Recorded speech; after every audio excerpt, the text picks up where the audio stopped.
Замечательная штука метафорическая карта. Покажешь ее нескольким людям, задашь вопрос, с чем она ассоциируется, и услышишь несколько разных своеобразных ответов. Каждый скажет что-то свое. И по этим ответам, ассоциациям и проекциям можно догадаться, что у человека на душе, о чем он думает, чего боится, о чем мечтает. Да и сам, когда проговариваешь свои ассоциации при работе с метафорическими картами, начинаешь понимать. Раньше что-то мешало думать об этом, прятало от осознания, от мышления, от критики. Видите, какая огромная польза от метафорических карт. Через ассоциации и проекции можно получить доступ к собственному бессознательному, поработать с этим и сразу почувствовать существенное облегчение. И при работе с ассоциативными картами это происходит спонтанно, самопроизвольно, непринужденно. Поделюсь некоторым опытом и наблюдениями. Есть настольная игра Dixit. Она основана на том, что надо придумывать ассоциации к метафорическим картам. Да так тонко и хитро, чтобы как можно меньшее количество других игроков, но не менее одного, угадали карту по ассоциации. Так вот, даже в таких условиях в группе начинается психотерапевтическая работа. Озвучиваются проблемы, страхи, мечты. Все это обсуждается и разрешается. Получается самая настоящая групповая психотерапия. Подробнее об этом расскажу в другом ролике. Здесь же мы рассмотрим компьютерную программу, которая позволяет работать с ассоциативными метафорическими картами совершенно новым и очень продуктивным образом. Работать с ними так, как нельзя это делать, просто держа колоду в руках. Работать с картами при консультировании онлайн и за компьютером самостоятельно. Поговорим о фишках, которые позволяют открывать новые горизонты психики и заглянуть за эти самые горизонты при помощи ассоциативных карт. Итак, будем двигаться от простого к инновационному. Всего для работы с ассоциативными метафорическими картами в программе предусмотрено 4 режима. Первый, самый простой, дает возможность просмотреть всю колоду карт и выбрать карту, с которой хочется поработать. Это почти ничем не отличается от работы с реальными картами. Второй режим позволяет выбрать из колоды метафорических карт 7 случайных. Тут уже работает машинный псевдорандом. Но почти так же, как если бы вы выбирали карты из колоды не глядя. Это можно сделать следующим образом. Выбираем в стартовом окошке программы для работы с метафорическими картами пункт «Последняя колода».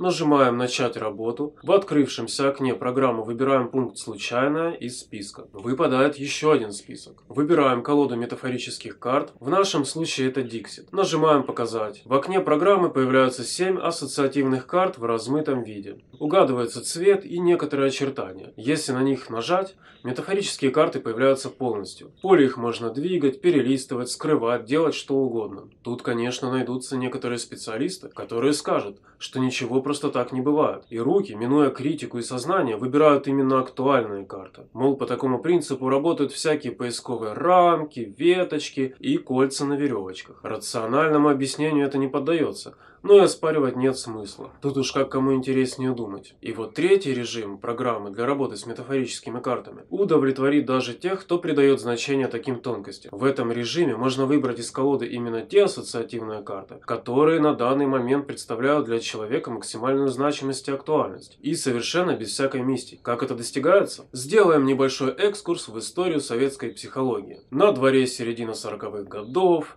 выдающийся советский психолог Александр Лурия в своей лаборатории сажает граждан. О нет, это не то, что может представиться.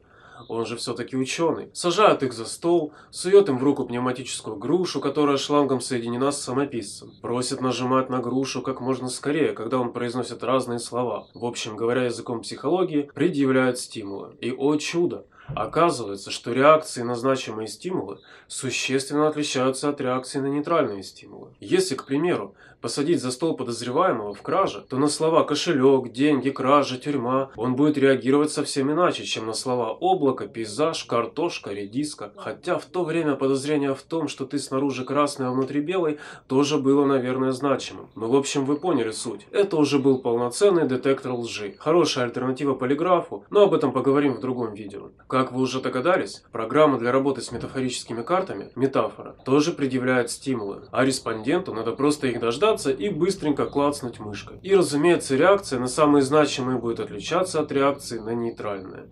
Так все и работает. Но есть еще одна интересная технология, которая вошла в обиход под названием методика 25-го кадра. Или, говоря мудреным языком, сублиминальная реклама. По этому поводу тоже ведутся споры. Мол, внушение при помощи 25-го кадра сделать сложно. Но ведь нам это и не нужно. Нам-то нужно скрыть стимул в виде метафорической карты от осознания, чтобы на предъявление реагировало именно бессознательное. И с этой задачей технология справляется вполне хорошо. Только в таком случае обычно применяется не 25-й кадр, а где-то 50-й кадр или предъявление на 20 миллисекунд. Итак, обобщим.